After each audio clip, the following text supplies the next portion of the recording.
Welcome back to His Roots Homestead. Today we're taking a road trip to the rental company.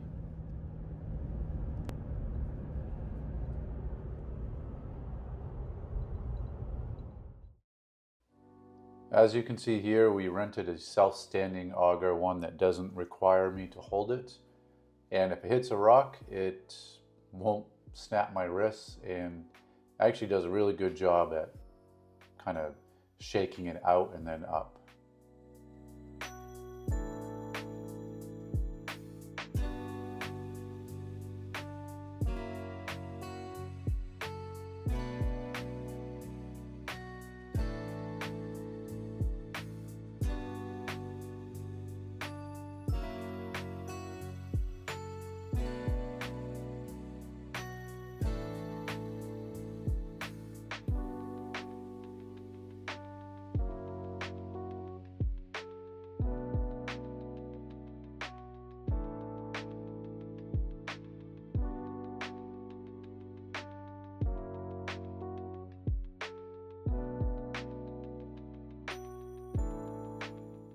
I wish we had actually rented this in the first place. Actually, wasn't as bad as I thought it would be. It's about $80, and this thing made the job so much easier, made the job quicker as well. So I highly recommend renting one of these.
So here off to the left, you can see that water line still hasn't been buried. I'll link to the video above to that project.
So the corner posts we did cement in just for the added strength, and for a couple of these side posts, I did plant uh, with gravel, and that has so far over the last couple of weeks is sturdy enough for the support that I need. There are going to be some of these side posts that I'm using cement just because of the depth of the hole.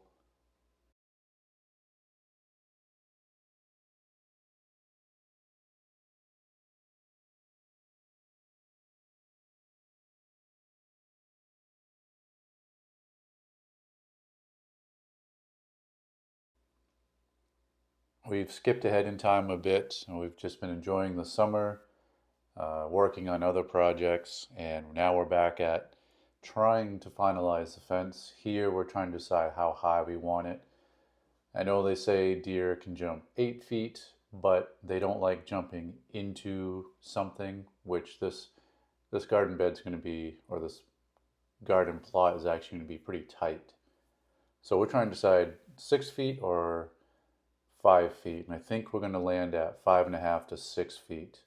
Now, where I am right now off to the left, that's actually going to be closer to 5.5 feet, just because I don't want that staggered look. I want it to all be one level. So the farthest corner is where the elevation starts to go down, so that's going to be the highest. The good thing is, though, our actual fencing that we'll be putting up is 6 feet high.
Down.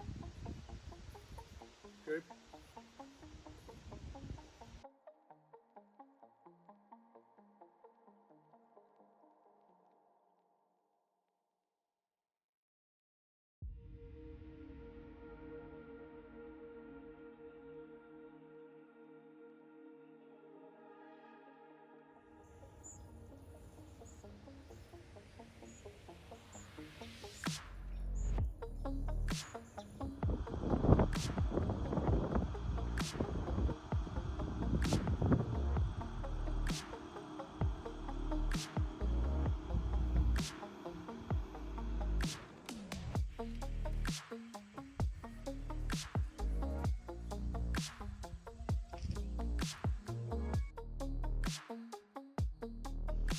Looking back at this, we must have moved this horizontal piece of the fence, oh man, 5 times until we got it just right.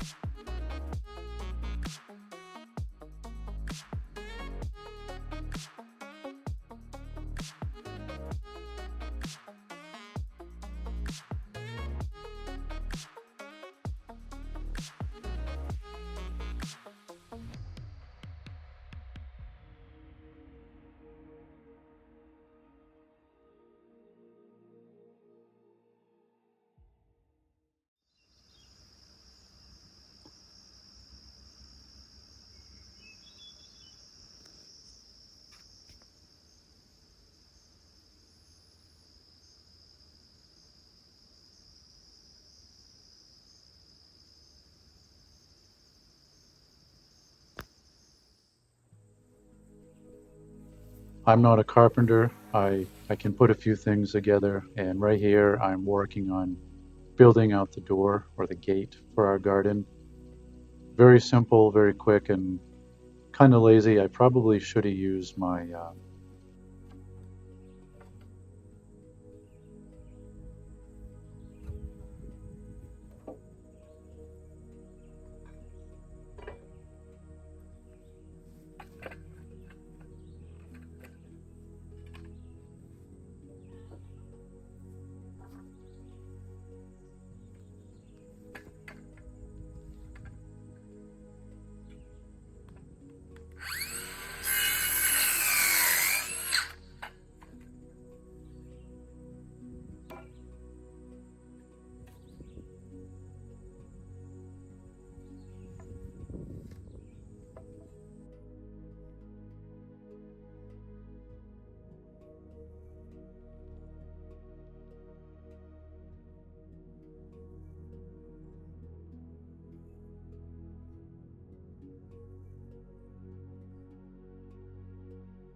I would say the most important part of this particular build on the gate is the angled cross support so it doesn't droop as you're opening up the door.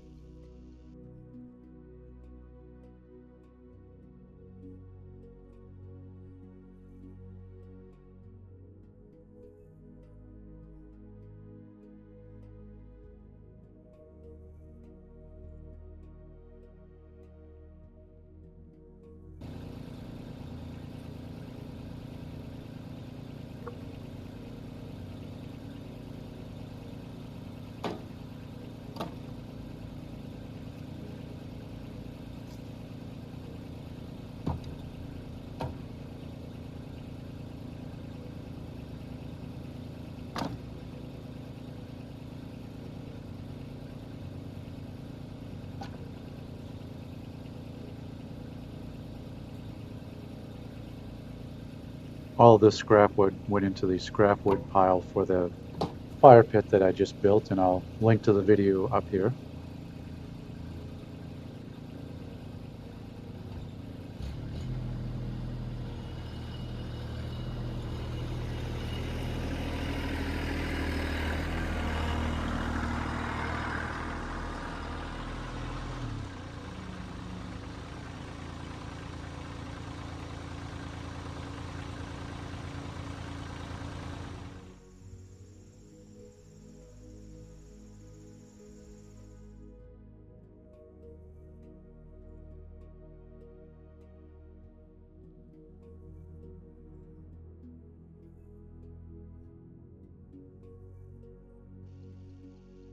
So this is 2x4 welded wire, 6 feet tall. Bought it at Home Depot last year on sale, and I stapled the beginning end, and then we rolled it out by hand. And as you can see here, we're sandwiching a couple of 2x4s in between the welded wire here. I'm going to use a tractor to pull out all the waves and kinks. I found doing it this way is much easier than by hand. Gives it a much cleaner look as well.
I thought about keeping the wire above the fence line there, but from a distance I didn't think it looked very good, and because of the elevational difference it stood out a little bit too much.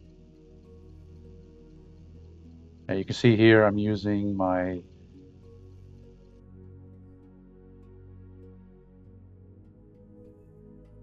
pneumatic staple gun. Came in really handy when I ran out of staples.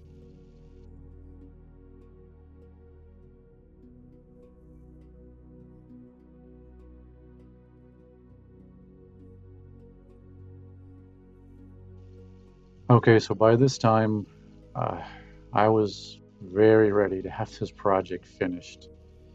Deer were starting to come to our field since it's getting close to hunting season in winter, so they're trying to fill up, fatten up, which is good for me. However, I had to get this garden fenced in, and what you're not seeing is us redoing this particular side a couple of times and me letting my anger get the best of me here, but we did get it done with the thanks of my very helpful wife.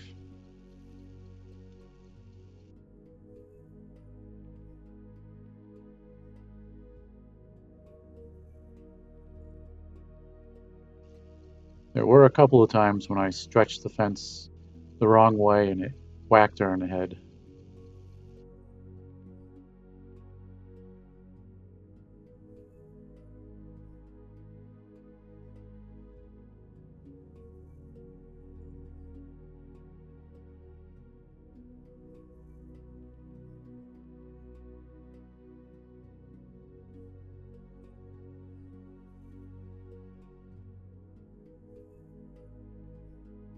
I can finally cut the tops of these posts so that they're all level and at an angle so the water will run off. You can see here from the aerial shot the final look. Here's a shot of our orchard here. Finalize, I'm probably going to paint the gate. Thank you for sticking with us through this whole video, and we'll see you in the next one.